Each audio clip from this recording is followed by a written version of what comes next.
Sachal news net work کی videos میں خوش آمدید۔ ناظرین، ویڈیو سے متعلق اپنی قیمتی رائے کا اظہار کمنٹ باکس میں ضرور کریں اور چینل کو سبسکرائب کریں۔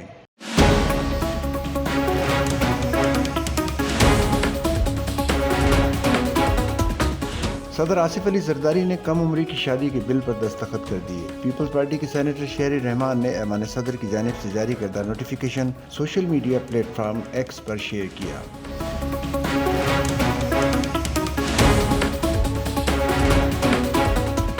بچوں کے حقوق کے تحفظ اور بچوں کی 18 سال سے کم عمر میں شادیوں کے خاتمے کے لیے تیار کیا گیا بل 27 مئی کو ایوان صدر پہنچا تھا۔ اس سے قبل قومی اسمبلی اور سینٹ نے اس بل کی منظوری دی تھی، تاہم اس اقدام کو معاشرے کے مذہبی حلقوں کی جانب سے سخت مخالفت کا سامنا کرنا پڑا۔ اسلامی نظریاتی کونسل نے اس بل پر اعتراض کرتے ہوئے کہا کہ 18 سال سے کم عمر کی شادی کو ریپ قرار دینا اسلامی قوانین کے مطابق نہیں۔ ایوان صدر سے جاری اعلامیے میں کہا گیا ہے کہ Islamabad capital territory child marriage restraint bill 2025 کو پارلیمنٹ سے منظور ہونے کے بعد صدر کی منظوری حاصل ہو گئی ہے۔